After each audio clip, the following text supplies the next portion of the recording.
ప్రస్తుతం మనం ఖలీల్వాడిలోని బ్రైట్ స్మైల్ డెంటల్ క్లినిక్లో డెంటల్ సర్జన్ అయిన డాక్టర్ రహీం ఉనిసా మేడం గారితో ఉన్నాం. నమస్కారం. నమస్కారం.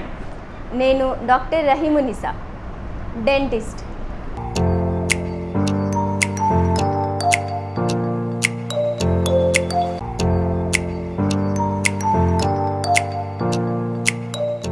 యాక్చువల్లీ పచ్చపళ్ళు మనకి తెలిసినట్లుగానే బ్రషింగ్ సరిగా చేయకపోవడం వల్ల ప్లాక్ అనే ఒక లేయర్ ఫామ్ అవుతుంది.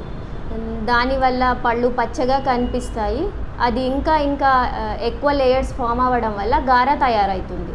సో మనం అట్లా తయారైనప్పుడు ఎంత బ్రష్ చేసినా ఆ గార సాధారణంగా పోదు.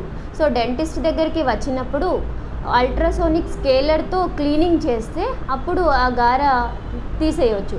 దానివల్ల చిగుళ్ళు హెల్తీగా ఉంటాయి. లేదంటే ఈ గార వల్ల చిగుళ్ళు కిందికి జారిపోయి పళ్ళు లూజ్ అయిపోతాయి. సో క్లీనింగ్ అన్నది, స్కేలింగ్ అన్నది 6 monthsకి ఒకసారి చేయించుకోవడం కంపల్సరీ.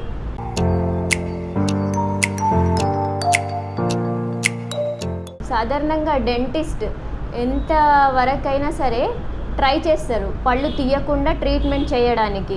వివిధ ఫిల్లింగ్స్ చేసి, రూట్ కెనాల్ చేసి, క్యాపింగ్ చేసి, క్లిప్ వేసి ఆ పళ్ళని కాపాడడానికే ట్రై చేస్తారు.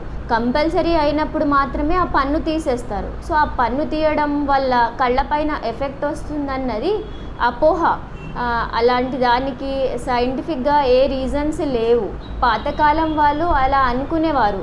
కానీ దాని నర్వ్ సప్లై, బ్లడ్ సప్లై వేరే ఉంటుంది. పళ్ళకు వచ్చే నర్వ్ సప్లై, బ్లడ్ సప్లై వేరే ఉంటుంది. సో పన్ను తీస్తే కళ్ళకి ఎఫెక్ట్ పడుతుంది అన్నది అపోహ. ఈ వీడియో కనుక మీకు నచ్చినట్టయితే లైక్ చేయండి, షేర్ చేయండి. మరిన్ని లేటెస్ట్ అప్డేట్స్ కోసం మా ఛానల్ని సబ్స్క్రైబ్ చేయండి.